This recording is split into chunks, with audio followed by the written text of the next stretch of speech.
नमस्कार शुद्धार्थियों। करीब 1 महीना हो गया यूट्यूब चैनल सुधा उपाध्याय के सौजन्य से, क्योंकि कहना ज़रूरी है कविता श्रृंखला में, आज मैं हेमंत देवलेकर जी के साथ हूँ।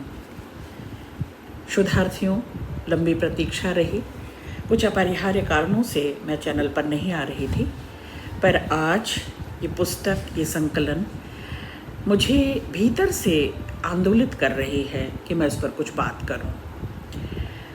शुद्धार्थियों, ये किताब करीब महीने भर से मेरे सिरहाने है और बच्चों से उत्सुक होकर पूरे कौतूहल के साथ, पूरे उत्साह के साथ रोज़ रोज़ मुझे प्रेरित कर रही है कि मैं कुछ इस पर बात करूं। ये संकलन मुझे बहुत पसंद आया। संकलन आप देखें, हमारी उम्र का कपास, ये मुझे राधा कृष्ण प्रकाशन से समीक्षा के लिए, विवेचन विश्लेषण के लिए प्राप्त हुई। इस संकलन में मुझे बच्चों की अनूठी दुनिया दिखाई देती है। शुद्धार्थियों, बच्चा ही है जो ईश्वर के सबसे करीब होता है, और यही कारण है कि वह जन्म लेने से लेकर लगातार जैसे जैसे वह बढ़ता है, जैसे जैसे वह अपनी पूर्व स्मृतियों को याद करता है, मधुर स्मृतियों को याद करता है, तो लगता है कि बच्चा अपने कौतूहल में, अपनी जिज्ञासा में, अपने इर्द गिर्द से, अपने आसपास से बहुत कुछ सीखता है और सिखाता भी है। Child is the father of man. तो वो अच्छा हो बुरा हो, किसी भी तरह की का परिवेश जैसा उसे मिलता है, जैसे जैसे वो समाज के संपर्क में आता है, धीरे धीरे उसकी मासूमियत का तकाजा, उसकी सहजता, उसके भीतर की पुनीतता, पवित्रता, जो जन्मजात सहृदयता उसके भीतर है, वो धीरे धीरे छीजने लगती है। बल्कि इस मासूमियत, सहजता, पवित्रता और सहृदयता की जगह पर जैसे जैसे भौतिकता की आँच लगती है, जैसे जैसे भौतिक परिवेश उसके इर्द गिर्द होता है, वो थोड़ा सा क्रूर, थोड़ा सा कुटिल, थोड़ा सा जालसाज, चालाक और फरेबी होता जाता है। सार्थकता उसके लिए बहुत मायने रखती है, लेकिन वो धीरे धीरे सफलता की होड़ में, एक प्रतिस्पर्धा में अपने को झोंक देता है। और ये जज्बा, ये जुनून, अगर माकूल परिवेश ना मिले, अगर सही वातावरण ना मिले, अगर अनुकूल परिस्थितियां ना मिले, तो उसके भीतर की सहृदयता, सद्भाव, सहानुभूति, ईमानदारी और सही काम करने की जो उसके भीतर एक ललक होती है, एक साहस होता है, एक जोखिम उठाता है, वो भावना धीरे धीरे उसकी लुप्त होती जाती है। आज मैं इस पर भी बात करूँगी। शुद्धार्थियों, बच्चों की दुनिया को जब मैं बहुत करीब से जानती, देखना चाहती हूँ, समझना चाहती हूँ, तो मुझे सफदर हाशमी याद आते हैं। और ये संकलन पढ़ते हुए भी, क्योंकि जो रचनाकार हैं ये नाटक की दुनिया से भी जुड़े हुए हैं। हेमंत देवलेकर, इनका एक औपचारिक परिचय आपको दे दूं।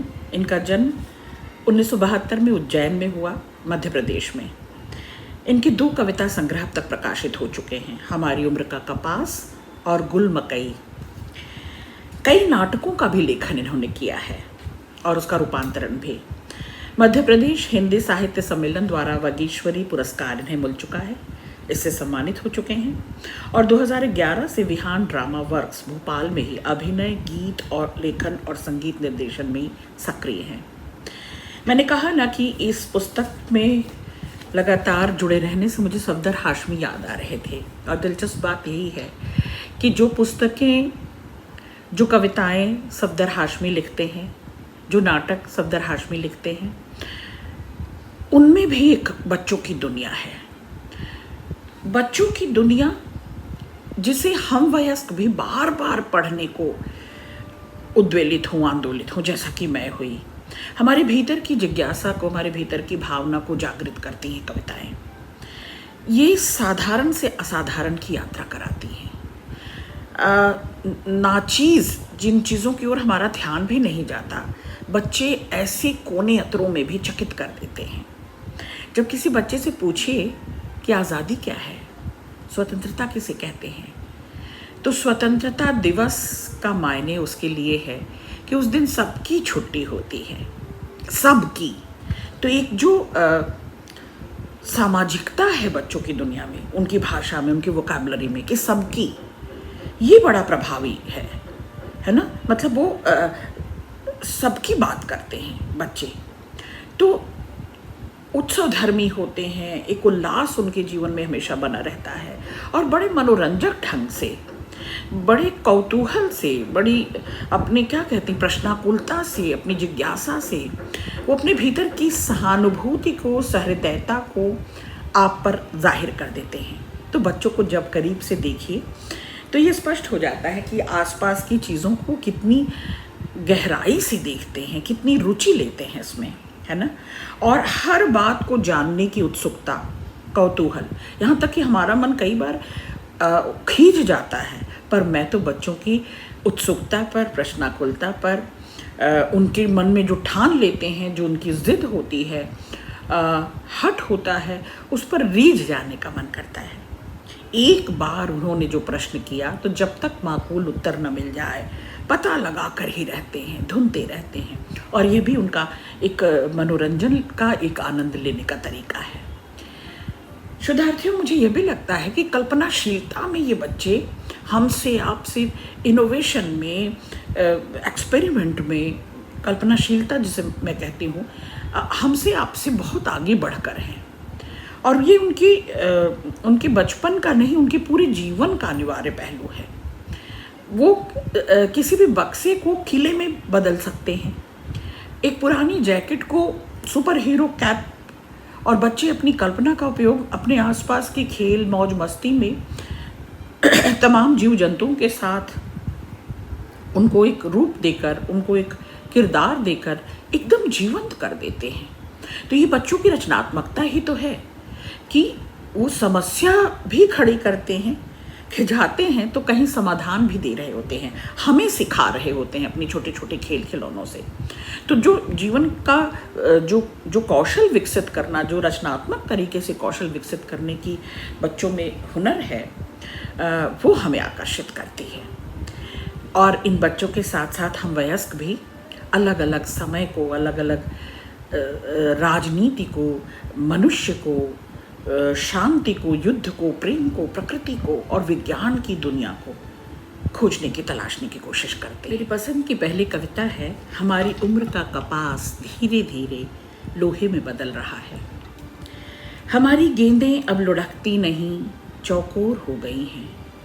खिलौने हमारे हाथों में आने से कतराते हैं। धींगा मस्ती, हो हुल्लड़ याद नहीं हमने कभी किया हो। पैदाइश से ही हम इतने समझदार थे कि किसी चीज़ की जिद में कभी मचले नहीं, रोए नहीं। स्कूल को जाने वाला रास्ता देखा नहीं हमारे पैरों ने। हमारी उम्र का कपास धीरे धीरे लोहे में बदल रहा है। दूध से भरे हमारे कोमल शरीर पसीने से लथपथ रहते हैं अक्सर, और फख्र है कि हमारे माँ बाप को कि गृहस्थी का बोझ उठाने के काबिल हो गए हम पटाखों में भरते हैं बारूद, होटलों में कप बंसियाँ धोते हैं, रेल के डिब्बे में अपनी ही कमीज से लगाते हैं पोंछा, गंदगी के ढेर पर बीनते हैं प्लास्टिक और कांच, ग्रीस की तरह इस्तेमाल होता है हमारा दूध या पसीना। कारखानों के बहरा कर देने वाले शोर और दम घोंटू धुएं के बीच हम अक्सर तरसते हैं बाहर आसमान में कट कर जाती पतंगों को लूटने। लेकिन हमने कभी सवाल नहीं उठाए कि खेलने कूदने की आज़ादी क्यों नहीं दी, क्यों पढ़ने लिखने का हक नहीं मिला हमें। ये सवाल न उनसे पूछे जिन्होंने काम पर भेजा हमें, और न पूछे उनसे जिन्होंने काम पर रखा हमें। दुत्कार और लताड़ से भरे शब्द ही नाम रह गए हमारे। ये दुआएं की जाती रहीं हमारे बारे में कि हम कभी बीमार न पड़ें। शोरगुल और धमा चौकड़ी मचाते बेफिक्र बच्चे दिखाई न दें हमें, और स्कूल जाते बच्चों का हमसे कभी सामना न हो। दूध से भरे कोमल शरीर हमारे पसीने से लथपथ रहते हैं अक्सर। हमारी उम्र का कपास धीरे धीरे लोहे में बदल रहा है। एक नज़र देखने पर तो यह कविता बाल श्रमिक की कविता लगती है। पर ये मुझे दुनिया भर के बच्चों की जो धीरे धीरे मासूमियत ख़त्म होती जा रही है, जो इस कंक्रीट दुनिया में, एक फैब्रिकेटेड दुनिया में, जो उनके भीतर का भोलापन, उनके भीतर का निश्चल सरल जिद करने का, हट करने का, मनुहार करने का, अधिकार जताने का, रूठ जाने का, मनाने के लिए आतुर बेचैन होने का, वो जज्बा जैसे इस पूरी कविता से गायब है। और ये दर्दनाक है, ये तकलीफ देह है। जैसे जिंदगी रुक सी गई है। गोल गेंदें जो ढुलकती हैं स्वभावतः, वो चौकोर होती जा रही हैं। चौकोर होने का मतलब ये कि चौखटों में कैद, एक स्थिर स्थायित्व, एक स्थिरता लिए हुए। बच्चा कभी स्थिर नहीं हो सकता, वो चंचल शोक होता है। तो उसकी खेल खिलंदड़पन, उसके भीतर का जो उसका वास्तविक स्वरूप जो है, जो उसके भीतर की उस पर जो एक सयानी स्याही पड़ गई है, एक दुनियावी तकलीफ जो पसर गई है उसके ऊपर, और उसकी मासूमियत लगातार तब्दील हो रही है, उसे कठोर कुटिल हो जाने में जटिल जीवन शैली उस पर लाद दी गई है। ये बाल श्रमिक नहीं है, ये अपने बचपन को ढोता हुआ, चाहे वो स्कूल जाता हुआ बच्चा हो, चाहे वो मध्यम वर्गीय समाज परिवार से हो, अपने अपने घरों में, अपने अपने चौखटों में कैद है। वो उसका निश्चल भोलापन, उसका सरल, उसका कौतूहल, उत्सव धर्मी जीवन जैसे चौखटों में कैद कर दिया गया हो। पटाखों में भरते हैं बारूद, जोखिम उठाने वाले काम भी ये बच्चे कर रहे हैं। कभी वो होटलों में कप बसिया धोते हैं, तो छिनता है उनका बचपन। आप देख रहे हैं, ये विसंगतियों से भरपूर उनकी मासूमियत को खाए जा रही है, निगले जा रही है विसंगतियाँ। और बचपन की उनकी जो हसरतें हैं, जो उनका जीवन खेल खिलौनों से भरा हुआ होना चाहिए, प्रश्नाकुलता, जिज्ञासा से, कौतूहल से भरा होना चाहिए, वो भीतर का उल्लास, उजास जैसे जीवन से गायब होता जा रहा है। पर वे एक सवाल नहीं करते।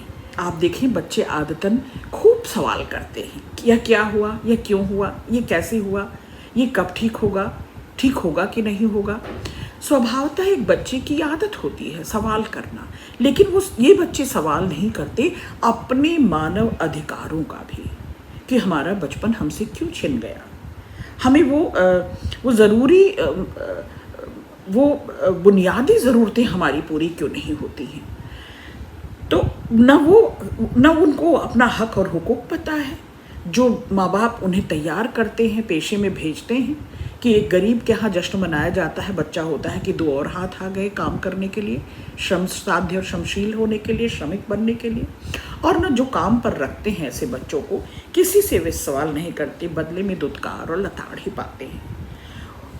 उनके लिए दुआ भी उठती है तो उनके भरपूर जीवन के लिए नहीं, उनकी खुशी, उत्साह और उल्लास के लिए नहीं, बल्कि उनके लिए दुआ उठती है कि वे कभी अपने अधिकारों के बारे में जान न पाएं, सचेत न हो पाएं, कभी अपने अधिकारों के लिए अपने जैसे अपनी उम्र के बच्चों को से कभी उनकी भेंट मुलाकात न हो पाए। बेहतरीन कविता थी शुद्धार्थियों। एक और कविता लेकर आती हूँ। जैसा कि इस श्रृंखला का तेवर मिजाज है कि 5 कविताएं मैं पढ़ूंगी। एक कविता है हो हल्ला। वह चित्र में रंग भर रही थी और रंग बेसब्री से इंतजार कर रहे हैं अपनी बारी आने का।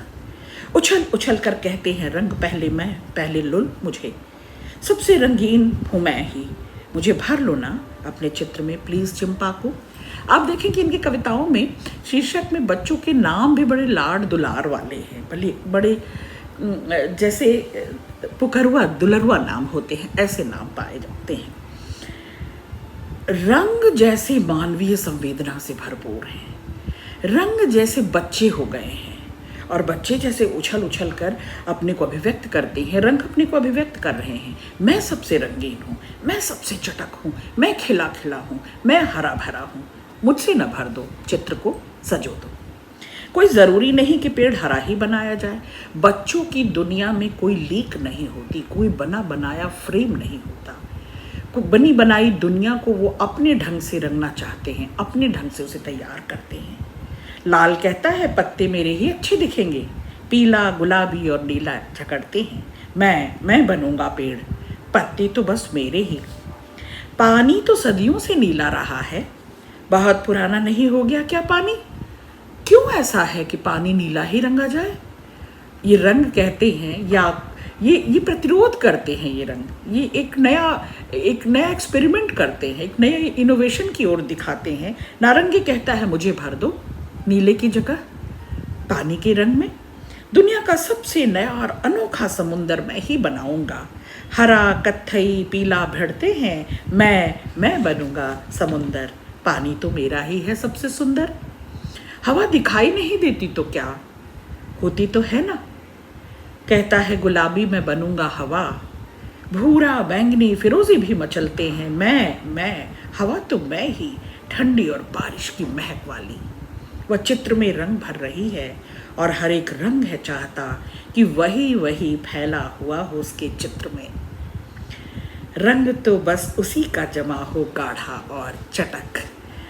बच्चों की दुनिया में उसका इर्द गिर्द, फिर चाहे वो निर्जीव वस्तुएं हों, फिर चाहे वो इस पूरी संवेदन शून्य दुनिया में बच्चों का जो इर्द गिर्द है, चाहे वो जीव जंतु हैं, नदी पहाड़ हैं, चाहे वो रंग हैं, पेंसिल है, किताब है, वो सब बोलती हुई जीवंत दुनिया है।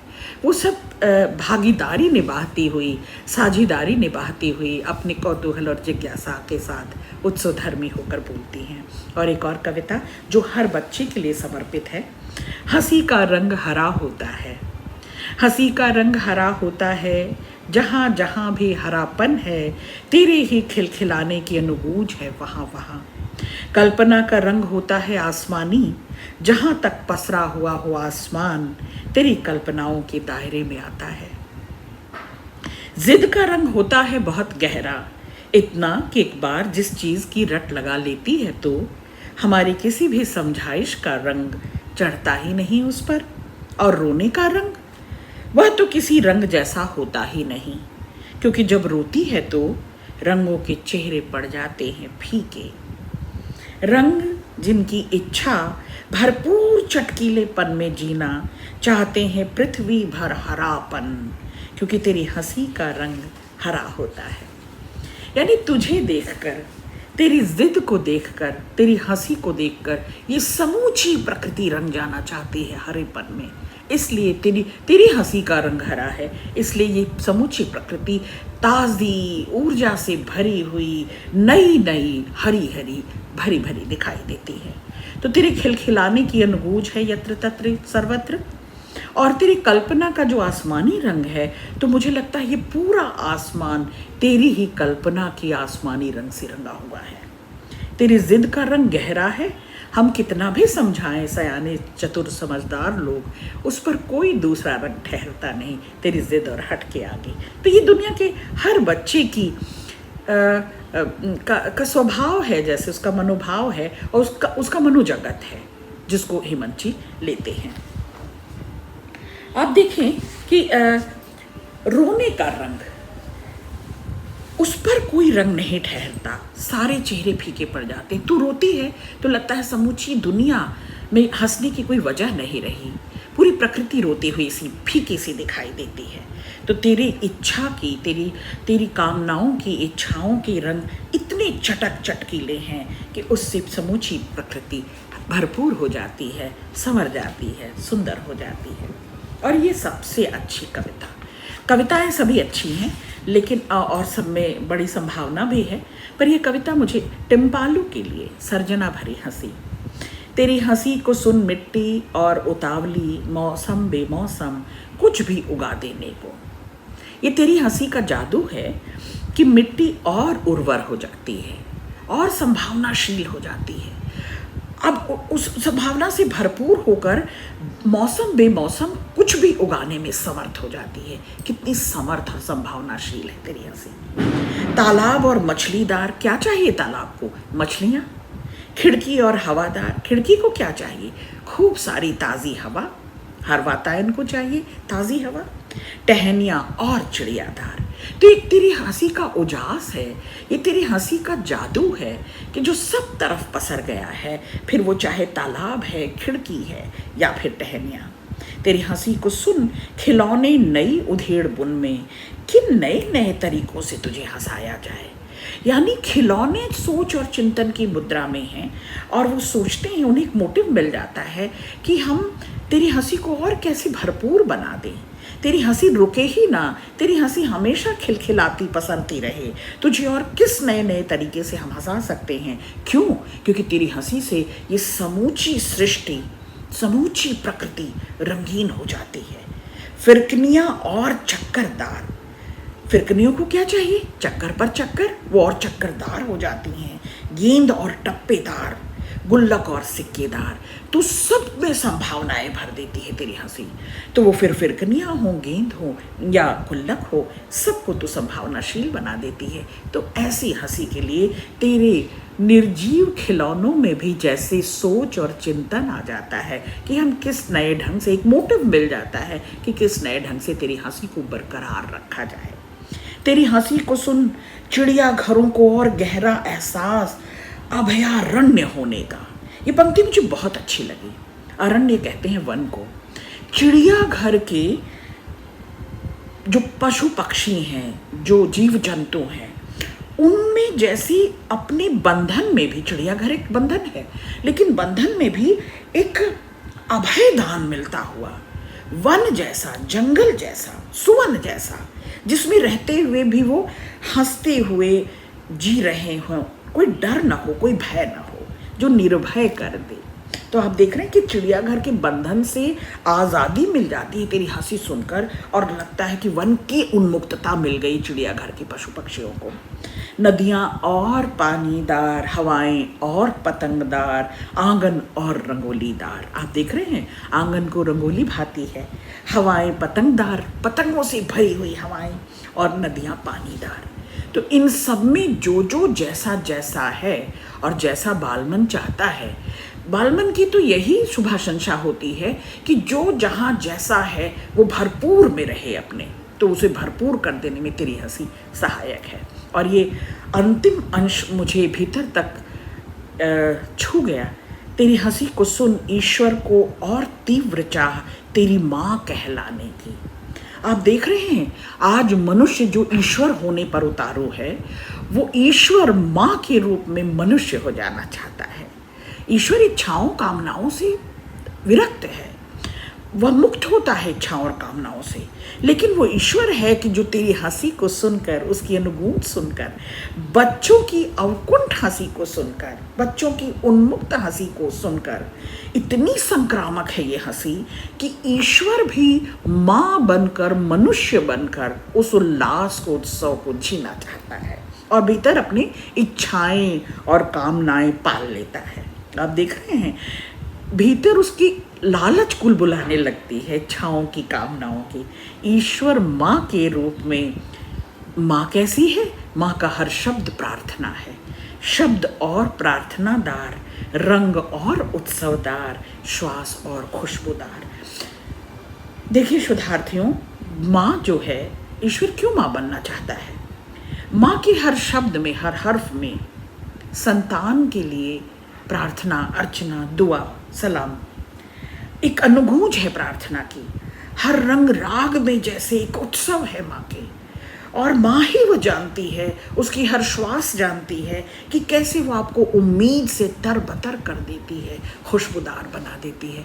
तो बच्चों की हंसी को, उनकी उन्मुक्त हंसी को, संक्रामक हंसी को जीने के लिए ईश्वर तक अपने भीतर कामना और इच्छा पाल लेता है। बेहतरीन कविता मुझे ये लगी, सर्जना की सर्जना भरी हंसी। और एक आधा टिकट, कैसे न लिख पाई मैं इस पर कविता। ये विषय थोड़ी सी मुझे ईर्ष्या हुई है हेमंत जी से कि मैं भी तो कब से बच्चों की दुनिया से जुड़ी हुई हूँ, लेकिन ये जो आधा टिकट वाले हैं ना, ये पूरा हक कैसे जताते हैं।